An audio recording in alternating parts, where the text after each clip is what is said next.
morning. CHD. Now, past couple of classes, a few of you I mentioned this to, and all of you looked at me with curious looks, and a couple of you asked, is that a medical term? Well, to finally answer your curiosity, yes, it is. It stands for congenital heart disease or congenital heart defects. And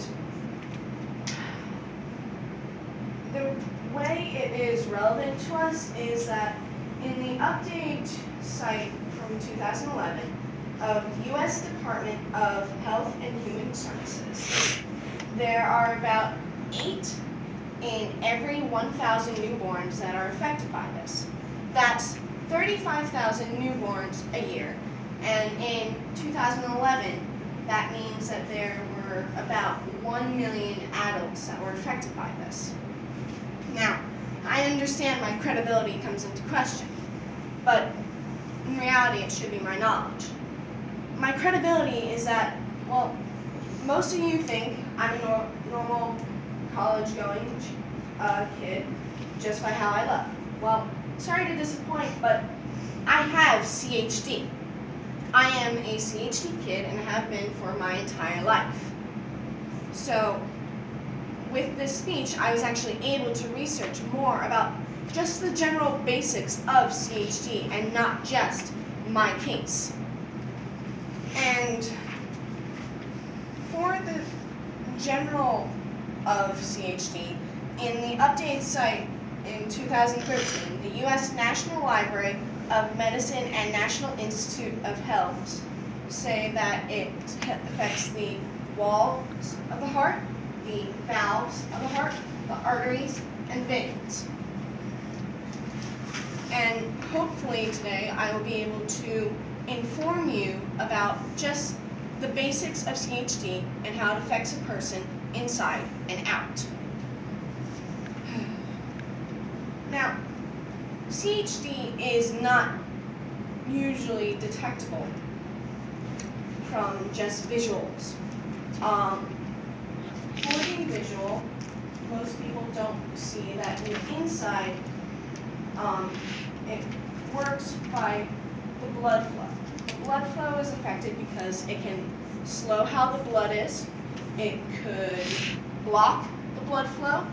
The blood flow can go to the wrong place. It could even go in the wrong direction. And there is noticeable detection for infants and children.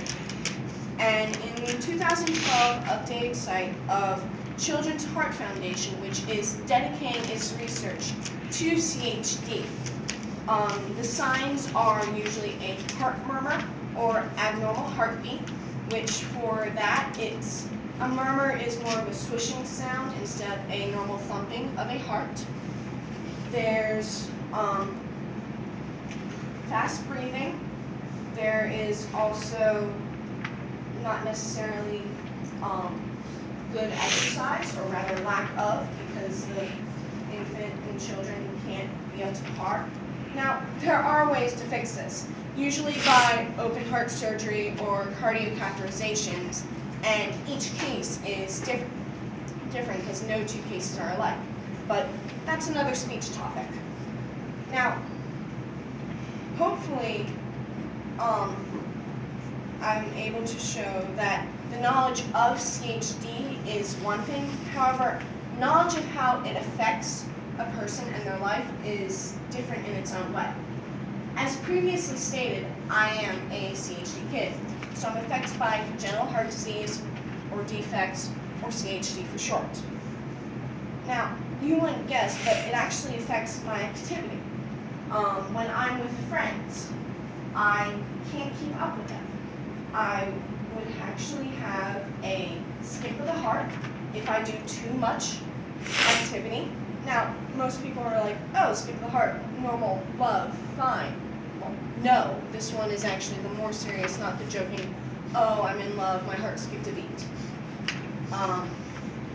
Whenever I decide to race against friends, Or if I'm walking with a group of friends and we wind up where I'm at the front of the group, I will wind up in the back of the group.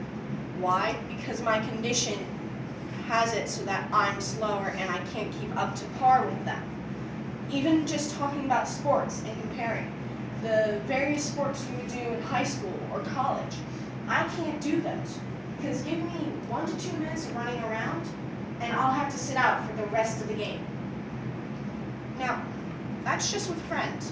What about public life for me? Well, that's where it was hard because my one surgery, I couldn't even walk my dog. I couldn't go in car rides without having to have a towel across me because it hurt. The pool parties that everyone enjoys during the summer is a public pool. I couldn't go and enjoy the pool parties with my friends. I wasn't allowed to go in the pool because of how I was. And amusement parks, everyone enjoys going on the rides when they can. I couldn't go on anything faster than a carousel ride. And even if I tried to go on a faster ride, I still had to get clearance from my doctor. So, in the end, I hope that I was able to allow you guys to know a basic understanding. I presented to you just the general basic information of CHD and how it would affect someone in their life. So the next time someone asks you about congenital heart disease, congenital heart defects, or just referencing CHD, you can finally say, yes, I do know a little bit about that in the basics. But not just that, I also know how it can affect someone and their life. And that would be your classmate, me. Thank you.